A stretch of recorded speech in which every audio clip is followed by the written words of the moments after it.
Seorang diri hidup di tengah kejaran hutang, membuat wanita ini nekat merampok uang besar-besaran. Itulah mungkin gambaran dari film ini. Halo sobat, pintu teater 1 telah dibuka. Kali ini Mimin bakalan ngebahas salah satu film yang berjudul Emily the Criminal. Film ini bercerita tentang seorang wanita yang hidupnya dikejar-kejar oleh hutang. Bahkan pekerjaannya belum cukup untuk membayar biaya hidupnya. Sehingga dia pun mencari-cari pekerjaan sampingan untuk mendapatkan uang lebih banyak lagi. Namun, siapa sangka di tengah pencariannya dia ditawari pekerjaan ilegal yang bisa melunasi semua hutang-hutang tersebut. Lantas, akankah dia menerima tawaran itu? Penasaran bagaimana kelanjutan ceritanya? Tanpa menunggu banyak lama, mari kita mulai intronya.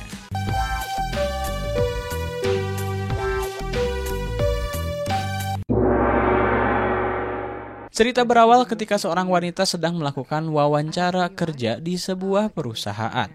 Wanita itu bernama Emily. Dia adalah seorang pekerja keras karena harus membayar hutang sebesar $70.000 pada kuliahnya yang diketahui telah macet.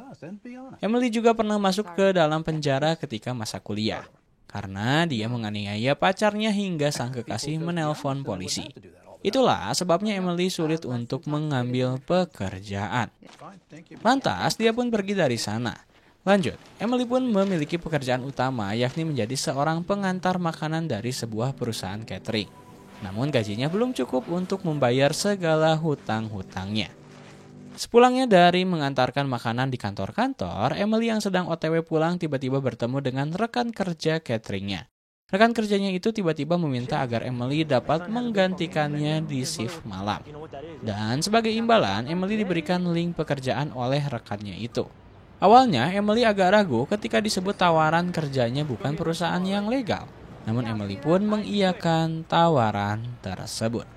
Kembali ke rumah, Emily yang tak tinggal sendirian, dia bersama 2 orang saudaranya tinggal di sana. Lantas ketika tahu sudah masuk jam kerja, Emily pun lantas bergegas pergi dari rumah. Setelah beberapa waktu, dia pun memutuskan untuk menunggu orderan malam di pinggir jalan, sambil melukis di kertasnya, karena menggambar adalah hobi Emily. Tak hanya itu, dia juga sempat teringat akan tawaran pekerjaan siang tadi dari rekannya, sehingga dia langsung menghubungi nomor yang ditunjukkan oleh rekannya. Tak pakai lama dia pun menerima pesan balik dari nomor tersebut yang menyuruh agar Emily segera datang esok hari ke suatu tempat. Lalu karena tak kunjung ada orderan, maka Emily pun memutuskan untuk nongkrong bersama teman lamanya. Di sana Emily pun curhat kalau dia sekarang tak memiliki gaji yang cukup untuk membayar semua hutang-hutangnya. Sehingga Emily meminta sebuah pekerjaan pada temannya itu yang bernama Liz. Tentu saja, sebagai seorang sahabat karib, Liz berjanji akan memberinya pekerjaan yang layak, yakni berhubungan dengan hobinya melukis. Setelah itu mereka pun mabuk-mabukan hingga teler di jalanan. Kemudian, scene pun terus berlanjut pada keesokan harinya, di mana Emily mendatangi sebuah kantor di mana dia akan mengikuti interview kerja lagi. Awalnya Emily mengira kalau di tempat tersebut dia akan banyak diberikan pertanyaan-pertanyaan klasik seperti biasanya. Bahkan salah seorang yang bernama Yosef tak ingin banyak basa-basi. Dia lantas meminta kartu SIM Emily dan langsung melakukan sesi pemotretan. Padahal Emily belum diberitahu foto tersebut untuk apa. Lalu setelah semua proses administrasi telah dilakukan, barulah Yosef menjelaskan bagaimana alur kerjanya. Di sini kita bisa mengetahui kalau ternyata pekerjaan Emily nantinya adalah sebagai pembeli palsu alias kaki tangan dari kejahatan carding. Sekilas info, carding adalah pekerjaan ilegal di mana seorang mengcopy kartu ATM milik orang lain dan bisa seenaknya mengambil uang dari rekening tersebut. Tentu ada beberapa syarat yang harus Emily ketahui. Salah satunya adalah Emily hanya diperbolehkan membeli barang di satu toko 1 minggu sekali saja. Karena bisa jadi pekerjaan bisa di-tracking oleh pihak toko yang membuat mereka dapat tertangkap kapan saja. Namun tentunya bayaran yang juga cukup menarik, yakni $200 per jam. Tentu Emily menyanggupi segala resiko tersebut, meskipun pada awalnya dia sempat ragu karena tak yakin kalau kartu tersebut bisa bekerja. Lalu setelah semua selesai dijelaskan, Emily dan para pekerja lainnya langsung dikirim terjun ke lapangan. Setelah beberapa waktu, Emily pun tiba di sebuah toko elektronik yang cukup besar. Kali ini Emily ditugaskan untuk membeli satu TV seharga $2.000. Karena ini adalah hal pertama kali bagi Emily, tentu dia terlihat sangat gugup dan tegang ketika melakukan pembayaran di kasir, sampai-sampai Emily lupa kalau dia membawa topi yang belum dia bayar, sehingga satpam pun mendatanginya di parkiran dan menarik kembali topi tersebut. Tapi alhamdulillah, karena misi pertama berhasil dia lakukan, Yosef lantas langsung memberikan $200 pertama pada Emily. Tak hanya itu, Emily juga diberikan sebuah ponsel beserta chargernya agar Yosef bisa menghubunginya kembali untuk misi selanjutnya. Kemudian di keesokan harinya, Emily pun kembali bekerja seperti biasa, mengantarkan makanan ke sebuah perusahaan untuk para karyawan. Namun karena lift sedang dalam gangguan, sehingga dia dan rekannya harus menaiki tangga darurat hingga makanan pun sedikit hancur. Setelah selesai mengirimkan makanan, Emily pun pergi ke WC sambil membersihkan tasnya. Dia juga sempat membuka ponsel yang diberikan oleh Yosef. Namun tak kunjung ada panggilan, sehingga ponsel tersebut dia buang ke tong sampah. Namun tak lama setelah itu tiba-tiba ponsel pun berdering, menandakan panggilan selanjutnya telah datang. Seketika Emily pun langsung menerima panggilan tersebut.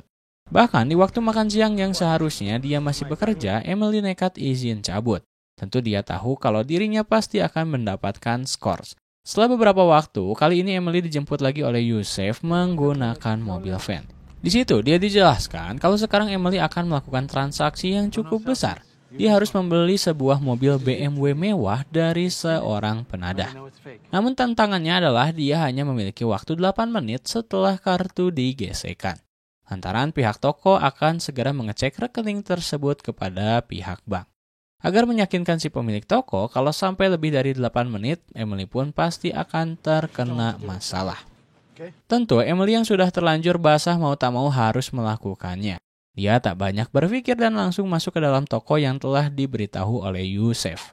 Sesampainya di dalam toko, nampak raut muka Emily yang sangat kaku dan tegang lantaran dua pria menanyainya soal transaksi mobil. Dan karena ingin buru-buru selesai, Emily bahkan tak ingin melihat mobilnya dahulu. Mendengar pertanyaan tersebut, awalnya si pemilik toko agak ragu. Namun Emily berhasil meyakinkan pihak toko di sana. Sehingga setelah kartu digesekkan, Emily lantas melihat jam untuk mengukur berapa sisa waktu yang dia punya. Namun sialnya, tiba-tiba pihak toko menginginkan agar Emily mengisi sebuah form terlebih dahulu sebelum mengambil mobilnya. Tentu itu memakan waktu lebih banyak, sehingga ketika Emily diantar masuk ke dalam mobil, tiba-tiba seorang pegawai toko ditelepon oleh si pemilik dan meminta agar Emily kembali lagi ke kantor untuk mengkonfirmasi pembayaran bodong tersebut. Sedetik kemudian pegawai pun langsung menghajar Emily, namun Emily langsung menancap gas dan kabur dari sana. Aksi kejar-kejaran pun terjadi dan sial tiba-tiba sebuah truk berhenti hingga memalang jalan. Sehingga Emily yang diikuti dari belakang langsung nekat keluar mobil dan menyemprotkan cairan cabai ke muka si pegawai. Setelah terbebas dari kejaran tersebut, Emily pun segera memberikan mobil tadi kepada Yosef dan langsung meminta bayarannya senilai $2.000. Emily sendiri tak tahu kalau pekerjaan ini sangat-sangat berbahaya, bahkan membuat hidungnya berdarah. Yosef yang kasihan lantas memberi tawaran untuk mengantar Emily pulang ke rumah. Dan sesampainya di rumah, Yosef lagi-lagi menawarkan bantuan untuk membuatkannya kompres es batu. Meski awalnya sempat kesal, namun keadaannya terus membaik lantaran Yosef begitu perhatian kepadanya. Yosef juga di situ sempat memberitahu kalau dia akan membeli beberapa unit rumah yang nantinya akan Yosef sewa-sewakan, sehingga menjadikan bisnis itu sebagai investasi berjalan. Pada hari-hari berikutnya, Emily kembali masuk kerja seperti biasa. Namun tiba-tiba dia dipanggil oleh si bos meminta keterangan lebih lanjut perihal aksi nekat cabutnya pada waktu makan siang. Di situ, Emily pun mendapatkan skor selama 3 hari. Namun dia pun tak kehabisan akal. Lantas tiba-tiba Yosef pun kembali memanggilnya. Setelah sampai di kantor Yosef, Emily kemudian meminta pekerjaan lain pada Yosef. Tentu saja Yosef tak menahan keinginan tersebut. Dari situ, Emily diajarkan untuk membuat kartu-kartu ATM palsu, lengkap dengan nomor seri kartu yang telah didata oleh Yosef. Emily juga sempat menanyakan berapa bayarannya, namun di sini Yosef tak langsung memberitahu. Justru dia meminta agar Emily bisa mencairkan dulu barang-barang yang dia beli hingga mencapai $5.000 dalam seminggu. Persyaratannya juga cukup simpel, yakni Emily tak boleh membeli barang di toko yang sama dalam jarak 1 minggu. Dia harus berpindah-pindah toko agar aksinya tak diketahui oleh pihak lain. Dari situ Emily lantas membawa pulang alat-alat pencetak kartunya, termasuk dengan diberitahu kemana Emily harus menjual barang-barang itu. Keesokan harinya, Emily pun langsung beraksi dan membeli beberapa barang di satu toko. Lantas ia segera menjualnya dengan harga miring ke seorang penadah. Dan selama beberapa hari Emily pun terus melakukan aksi-aksinya itu. Sementara pagi hari dia tetap bekerja sebagai pengantar makanan. Tentu ini adalah keuntungan yang sangat besar bagi Emily. Dia bahkan membeli sebuah berangkas untuk menyimpan uang-uang yang telah dia kumpulkan. Dan pada suatu kesempatan, Liz kembali menemuinya dan meminta tolong pada Emily untuk menjaga anjing peliharaan Liz selama 2 minggu. Setelah beberapa hari berlalu, Emily kembali mendatangi Yosef untuk memberikan setorannya. Dan Emily juga berhasil mengantongi $10.000 dari hasil kerjanya itu. Namun ternyata aksi kecil Yosef bersama Emily itu tak diketahui oleh rekan bisnis Yosef yang bernama Khalil. Tentu saja Khalil jadi curiga karena Yosef sudah berani main belakang darinya dan mengambil keuntungan lebih. Lanjut, pada malam hari Emily yang sedang berada di rumah tiba-tiba mendapatkan telepon dari seseorang yang ingin membeli sebuah barang. Lantas pelanggan tersebut secara frontal meminta agar transaksi dilakukan di rumah Emily. Tentu saja ini sudah menyalahi SOP dunia perkardingan karena Emily tak diperbolehkan melakukan transaksi di tempat tinggal pribadinya. Tak lama dari situ, si pelanggan pun datang dan benar saja bukan barang yang dia inginkan, melainkan uang-uang yang selama ini Emily kumpulkan yang dia ambil. Dan diketahui, uang yang dirampok dari berangkas Emily itu sebesar $500.000. Tentu saja Emily tak tinggal diam. Bermodalkan alat kejut listrik yang dia miliki, Emily kembali mendatangi mobil si perampok dan langsung mengejutkannya dengan listrik hingga pingsan. Tak hanya itu, Emily juga sempat melihat KTP dari si perampok, sehingga perampok tersebut tak bisa kabur kemana-mana. Singkat cerita, setelah berhasil mengambil kembali apa yang menjadi haknya, Emily pun datang ke sebuah acara syukuran di rumah Liz. Di sana dia dikenalkan dengan beberapa orang seniman dan desainer terkenal dari perusahaan Liz. Namun tak lama dari situ, tiba-tiba Yosef datang ke tempat tersebut dan langsung berkenalan dengan Liz. Di sana, Yosef juga menawari agar Yosef bisa menjadi pacar bohongan Emily. Karena melihat Emily yang kasihan lantaran tak kenal banyak orang di sana. Emily juga sempat diberitahu lagi oleh Liz bahwa Emily akan segera mendapatkan pekerjaan sebagai seorang asisten desainer setelah nanti Liz menghubungi bosnya. Setelah acara syukuran selesai, Yosef pun mengantarkan Emily pulang. Tapi bukan hanya itu, ternyata Yosef juga diminta untuk menginap di rumah Emily dan terjadilah pagelaran budaya antara mereka. Di hari selanjutnya, sepulang Emily kerja, Yosef mengajak Emily untuk melihat unit-unit rumah yang nanti akan dibeli oleh Yosef. Seakan-akan Yosef juga ingin memperlihatkan kalau dia adalah pria yang memiliki cita-cita dan tujuan yang jelas. Di sana Emily tentunya sangat terkesan dengan Yosef dan ingin mengenal Yosef lebih jauh sejak saat itu. Sehingga Yosef pun mengajak Emily untuk menemui orang tuanya. Di rumah orang tua Yosef, Emily disambut dengan hangat oleh ibu Yosef. Mereka pun saling tertawa dan bercanda pada awalnya. Namun tiba-tiba tamu tak diundang pun datang ke rumah tersebut. Ya, itu adalah Khalil bersama anak buahnya. Lantas ketika ibu Yosef kembali ke dapur, Khalil memperlihatkan sebuah rekaman CCTV di salah satu toko yang sering Emily kunjungi untuk berbelanja. Dan ternyata diketahui kalau Emily telah melanggar SOP perkardingan, yakni membeli barang di toko yang sama selama 2 kali dalam seminggu. Tentu rekaman tersebut juga sudah viral di berita. Tapi sebelum banyak mengobrol, tiba-tiba ibu Yosef pun datang. Cerita pun masih terus berlanjut di mana Emily keesokan harinya mendatangi ke kantor Liz untuk mengikuti sesi wawancara. Namun bukan wawancara dulu yang dia dapat, melainkan Emily diberikan penjelasan terlebih dahulu bagaimana nanti Emily bekerja. Lantas ketika makan siang tiba, Emily pun kembali mendatangi Yosef, namun kali ini Yosef tak seperti biasanya. Wajahnya terlihat berdarah dan bahkan sangat marah pada saat itu. Kemudian meminta agar mereka segera pergi dari sana. Setelah sampai di rumah Emily, Yosef pun baru berkata kalau Yosef telah dikeluarkan dari bisnis perkardingan yang telah ia bangun selama 3 tahun lamanya. Bahkan diketahui Yosef sendiri belum mendapatkan gaji selama 5 bulan terakhir. Entah kenapa, tapi Khalil jelas telah berbuat tak adil pada Yosef. Setelah beberapa perdebatan berlalu, Joseph sendiri langsung memiliki niat untuk menjarah gudang karding yang dimana tempat uang gepokan beserta barang-barang yang belum terjual ada di sana. Dia ingin lebih dahulu merampok semua harta tersebut sebelum Holil memindahkannya. Tentu itu akan dijalankan pada keesokan harinya.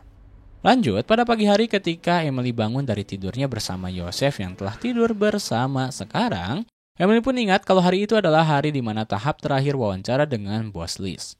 Sehingga dengan segera Emily pun berangkat ke kantor Liz lagi. Namun setelah datang, cukup gugup Emily rasakan dan benar saja. Emily lagi-lagi ditanyai soal catatan kejahatan yang pernah dia lakukan semasa kuliahnya. Bos Liz itu lantas ingin meminta penjelasan bagaimana awalnya dia bisa masuk ke penjara. Ditanya soal itu, sontak amarah Emily langsung naik. Apalagi setelah mengetahui kalau selama 6 bulan awal dia tak akan digaji. Emily pun langsung angkat kaki dari sana dan lebih memilih pergi menemui Joseph. Setelah bertemu, mereka pun langsung bergegas menjalankan rencana yang sudah dibuat, yakni mengambil harta benda yang ada di kantor. Namun betapa kagetnya mereka hanya mendapati lemari-lemari kosong yang sudah tak ada uang sama sekali di sana. Belum kehilangan akal, Joseph melanjutkan pergi ke kantor yang lain. Namun hasilnya masih sama. Tak sampai situ, Joseph juga ingat kalau dia memiliki rekening bersama dengan Holil. Tapi sayang seribu sayang, setelah dicek ternyata Holil juga sudah mengambil semua uang yang ada di rekening tersebut. Dan dari sejak itulah Joseph menyadari kalau dia benar-benar telah kehilangan segalanya. Bahkan bersamaan dengan itu, Joseph juga telah ditagih uang DP unit rumah yang akan dia beli. Sontak Joseph pun terdiam dan langsung menyemburkan amarahnya kepada seorang Emily. Yang tentu ini bermula dari Emily karena melanggar SOP perkardingan, alias memasuki toko sebanyak 2 kali dalam seminggu. Tentu Emily juga tak mau kalah, dia juga menyalahi Joseph karena telah membiarkan Holil terus-menerus mengambil uang Joseph. Tapi kemudian setelah debat kusir itu, Emily pun mengeluarkan jiwa kriminalnya yang dimana bisa mempengaruhi pemikiran dan mental seorang Joseph. Yang awalnya kena mental, Joseph tiba-tiba ingin membalaskan dendamnya habis-habisan kepada Holil. Kemudian mereka pun berniat untuk mendatangi kediaman Holil untuk merampas kembali harta mereka. Singkat cerita, malam pun tiba, keduanya pun telah sampai di kediaman Holil. Lalu Emily memulai aksinya lebih dulu. Emily datang dan berpura-pura sebagai GoFood yang dipesan oleh Holil. Setelah seseorang penjaga keluar, Emily pun langsung menyetrumnya hingga pingsan. Tak selesai di situ, Emily membawa ponsel penjaga tadi untuk mengontak para penjaga yang lain.